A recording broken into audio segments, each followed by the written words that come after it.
সাংবাদিক বৈঠক সেদিকে। ডুপ্লিকেট এপিক কার্ড নিয়ে কিচ্ছু হয়নি। কেন হয়নি এটা আমরা জানতে চাই। আমরা বলতে চাই যে এইরকম প্রমাণপত্র ডিমান্ড করা, যে প্রমাণপত্র না থাকলে, মা বাবার বার্থ সার্টিফিকেট না থাকলে, নিজের বার্থ সার্টিফিকেট না থাকলে ভোট দিতে পারবেন না, এটা গোপন করে এনআরসি কে পেছনের দরজা থেকে আনছে। This is getting the NRC through the backdoor থেকে এনআরসি কে আনছে। এটাই হচ্ছে উদ্দেশ্য, এটাই হচ্ছে ষড়যন্ত্র, এটাই হচ্ছে চালাকি। জানে যে বেঙ্গলে হারছে, তাই জন্যই হাজার হাজার ভোটারদের ভোটার তালিকা থেকে বাদ দেওয়ার জন্য এই ষড়যন্ত্রটা করেছে। আমরা বলতে চাই যে এটা একটা ভয়ঙ্কর পদক্ষেপ, এটা একটা কেলেঙ্কারি, এটা একটা আমাদের একটা, যেটা আমি বললাম যে অবাধ আর সুষ্ঠু নির্বাচনের উপরে একটা মস্ত বড় আক্রমণ। আর আমরা সবাই, সব ইন্ডিয়া দলের, ইন্ডিয়া অ্যালায়েন্সের আমরা পার্টিরা, আমরা সব একজোট হয়ে আমরা এটার প্রতিবাদ করব। আমরা চাই, আমাদের দাবি হচ্ছে এটাকে প্রত্যাহার হোক, এটাকে এখন থামান, প্রত্যাহার হোক। আর আমরা এই বিষয়টা, এই গম্ভীর বিষয়টা আমরা পার্লামেন্টে ওঠাবো, বাইরেও ওঠাবো, এটা আমরা হতে দেব না। Thank you. আমরা ঠিক 11:30 শেষ করছি আমরা। सर हाँ, यस हाँ सर, नीरज हूँ न्यूज 18 इंडिया से। यस हमारा सवाल है कि आप लोगों ने रोल बैक की मांग की है कि इसको वापस लेना चाहिए चुनाव आयोग को, क्या आप मान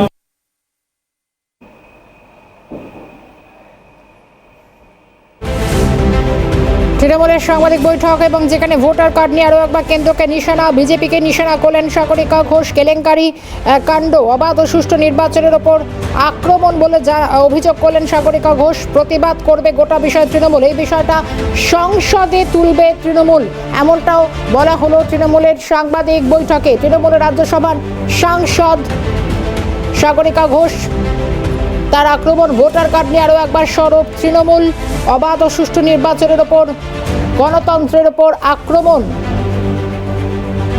বলছে তৃণমূল। প্রতিবাদ করবে তৃণমূল, গোটা বিষয়টা সংসদে সরব হবেন Trinamool সাংসদরা। Now before the census, you will use the same strategy or tactic. So in the name of clean, don't play dirty. Next question. So the RSS has planned to organize multiple Hindu communities for the next few months to actually commemorate the Vijayadashmi celebration. I think this is a democratic country. At least I come from a state from Bengal where you can organize whatever you want. You can organize whatever you want, whenever you want in Bengal. I'm not too sure whether MPs outside now can stand outside Parliament after 21st of January, 21st of July or 22nd of July and do a dharna outside Parliament. So in a democracy, everything will be allowed, especially if you live in a state where you are allowed to do everything.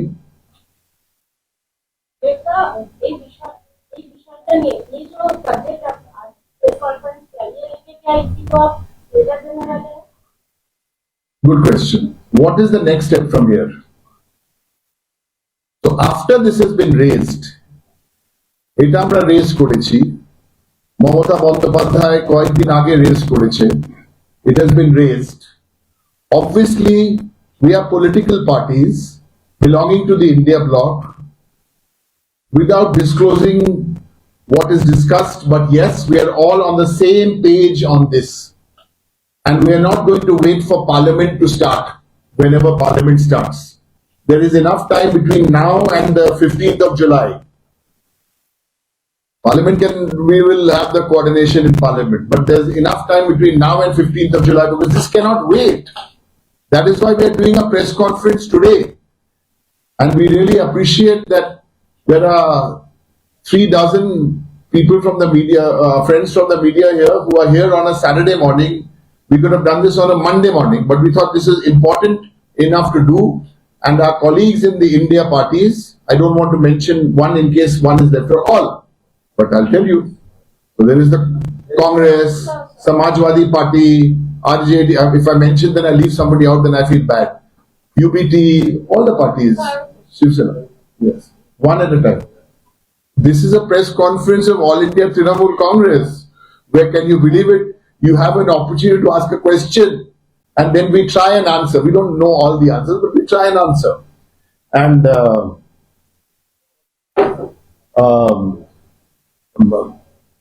my colleagues Sagarika Ghosh and Saket Gokhale are more than competent to answer all these questions. It's just that for reasons of time, we are taking them on one by one. So, you have just spoke about that you are raising the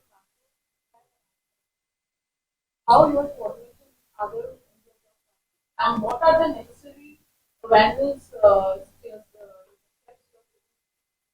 The preferred mode of communication is telephone calls and WhatsApps.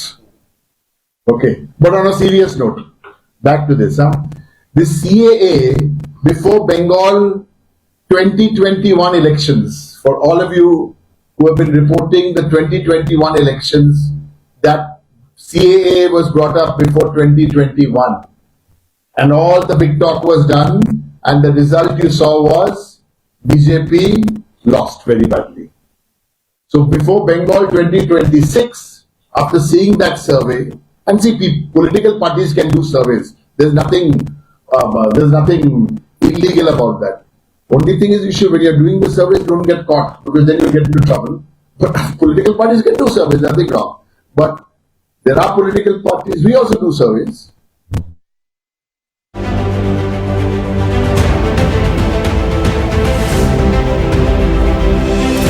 পরে খবর, রাজ্যের 8টি অস্বীকৃত রাজনৈতিক দলকে এবার notice গেল কমিশনের। বিগত 6 বছর কোনো নির্বাচনে অংশই নেয়নি তারা।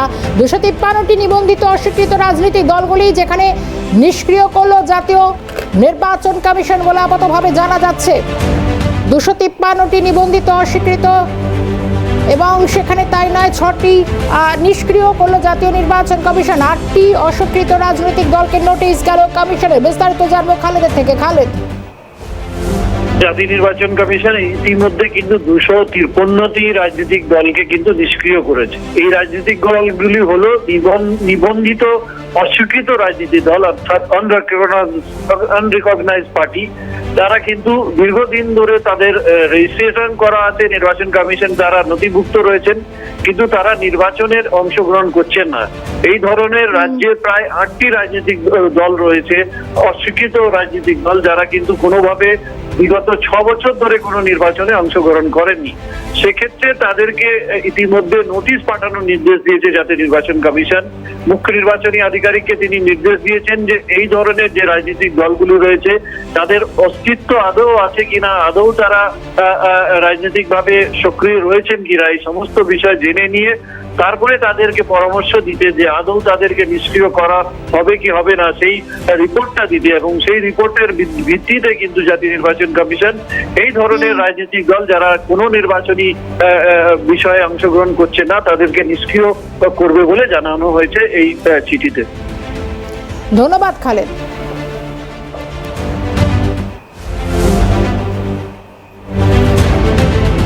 কসবা কাণ্ডে গ্রেফতার নিরাপত্তারক্ষী বলে জানা যাচ্ছে। এই মুহূর্তের আপডেট, কসবা কাণ্ডে গ্রেফতার হলো নিরাপত্তারক্ষী। গ্রেফতার করেছে কসবা থানার পুলিশ। নিজের কলেজেই ধর্ষিতা হন আইনেরই এক ছাত্রী। কলেজে নিরাপত্তা নিয়ে একাধিক প্রশ্ন দুদিন ধরে উঠছে।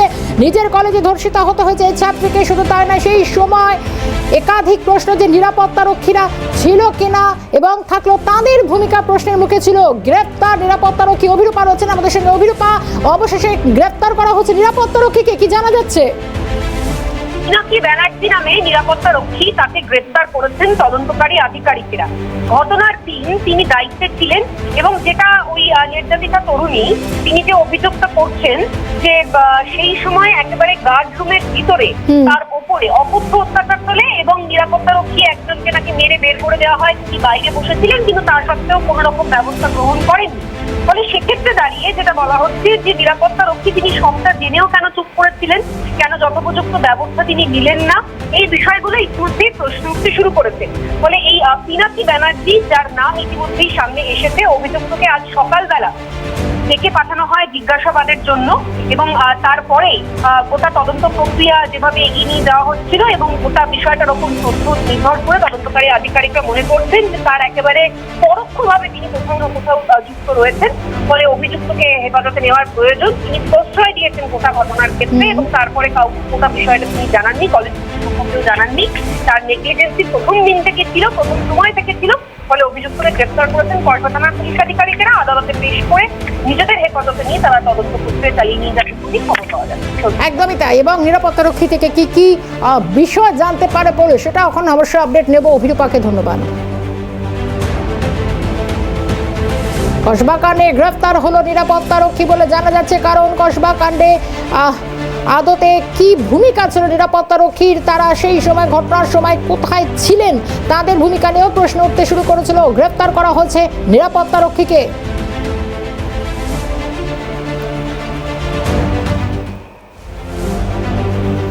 কালীগঞ্জ কাণ্ডে গ্রেফতার মূল চক্রী মোলান্দিতে তামান্নার মৃত্যুর ঘটনায় ইতিমধ্যে গ্রেফতার করা হয়েছে তৃণমূলের বুথ সভাপতি এবং তাঁরই ছেলে গাওয়াল শেখ, বিমল শেখ, দুজন গ্রেফতার করেছে পুলিশ। অভিযোগ, এই গাওয়ালের নির্দেশেই বোমাবাজি হয়েছে। অভিযোগপত্রে 1 নম্বরে নাম রয়েছে এই গাওয়াল শেখের। তাকে গ্রেফতার, ঘটনার পর থেকে পলাতক ছিল, বেশ কয়েকটা দিন কেটে গিয়েছে এবং গতকালই তার ছেলেকে হাবিবুলকেও গ্রেফতার করে পুলিশ। মোলান্দিতে তামান্নার মৃত্যুর ঘটনায় গ্রেফতার গাওয়াল শেখ ও তার ছেলে। যেমনটা জানা গিয়েছে, গাওয়ালের অভিযোগে গাওয়ালের ছোড়া বোমাতে এলাকায় বোমাবাজি হয়েছে বলে জানা যাচ্ছে। প্রসেনজিৎ রয়েছেন আমাদের সঙ্গে। প্রসেনজিৎ, খুব গুরুত্বপূর্ণ যে একদম 1 নম্বরে নাম থাকা গাওয়াল এবং তার ছেলে, তারা গ্রেফতার। আপাততভাবে কি আপডেট আমরা পাচ্ছি? দেখো, কালীগঞ্জের ঘটনায় গতকাল সন্ধ্যা থেকে রাত পর্যন্ত মোট 5 জনকে গ্রেপ্তার করে পুলিশ। সন্ধ্যাবেলা প্রথম গ্রেপ্তার হয় ওই তৃণমূলের বুথ সভাপতির গাওয়াল শেখের বড় ছেলে হাবিবুল শেখ এবং তাকে গ্রেপ্তার করা হয় মুর্শিদাবাদের বহরমপুর এলাকা থেকে।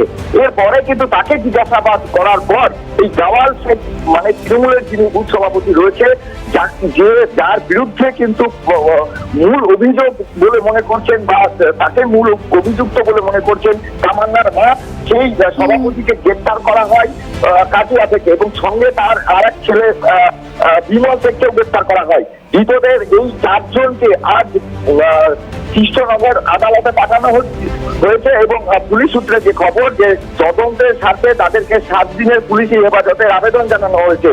দেখো, যে অভিযোগ উঠে আসছে একটা বিষয় জানার চেষ্টা করি। মৃতার মা সাবিনা ইয়াসমিন, তিনিও বলেছিলেন তার মুখেও এই গাওয়াল শেখের নাম শোনা গিয়েছিল। অর্থাৎ এই গাওয়ালই কি এলাকায় বোমা ছুটতে বলেছিল? এটা খুব একটা গুরুতর একটা অভিযোগ। হ্যাঁ, দেখো, এই ভোট পরবর্তী যে হিংসা, এখনো কিন্তু ভোটের ফলাফল সম্পূর্ণভাবে প্রকাশ পায়নি। তারপরেই এই জিত অনিশ্চিত ভেবে তারা কিন্তু এলাকায় প্রায় মুড়ির মতো বোমা ছোড়ে এবং যে অভিযোগ আছে যে বেছে বেছে যারা সিপিএম সমর্থক রয়েছে সেই সব পরিবারের উপর বোমাবাজি করে এবং সেই মুহূর্তে যে ঘটনা, সেই ঘটনার দিন কিন্তু এই তামান্না তার মায়ের সঙ্গে স্নান করতে যাচ্ছিল। আর সেই সময় তাদেরকে লক্ষ্য করে এই গাওয়াল শেখের নির্দেশে কালু শেখ বোমা ছোড়ে এবং সেই বোমার আঘাতে মৃত্যু হয়। ঘটনার ফলে কিন্তু লুকিয়ে পড়ে এই তামান্না 10 বছরের ছাত্রী, অর্থাৎ 4th শ্রেণীর ছাত্রী। তারপরে কিন্তু এলাকায় চাঞ্চল্য ছড়ায়। তারপর থেকে কিন্তু এই গাওয়াল শেখ গা ঢাকা দিয়েছিল। তার মানে কি পুলিশ এখনো পর্যন্ত এই গাওয়ালই কি মূল মাথা গোটা কাণ্ডে? যে পরিবার সূত্রে যে অভিযোগ বা এলাকার মানুষ অভিযোগ করছে, এই গাওয়াল থেকে নেতৃত্বে এই হামলা চলেছে বলে এমনটাই মনে করছেন তারা। কারণ প্রত্যেক জায়গায় যখন বোমা ছড়ে দুষ্কৃতীরা, তখন কিন্তু এই গাওয়াল তাদেরকে নেতৃত্ব দিচ্ছিল, এমনটাই কিন্তু অভিযোগ উঠে আসছে এবং এই গাওয়াল শেখকে গ্রেপ্তার করেছে পুলিশ। আজকে তাকে পুলিশের হেফাজতে যে আদালতে পাঠানো হয়েছে। এখন দেখাচ্ছে বিচারক কতদিনের পুলিশ হেফাজত দেয়, কারণ আর এই পুলিশ হেফাজতের পর আর কি কি তথ্য সামনে আসে সেটাই কিন্তু এখন দেখার। শর্মিষ্ঠা, ধন্যবাদ প্রসেনজিৎ। আপাততভাবে 9 জন হলো এই নিয়ে মোট গ্রেপ্তার কালীগঞ্জ কাণ্ডে।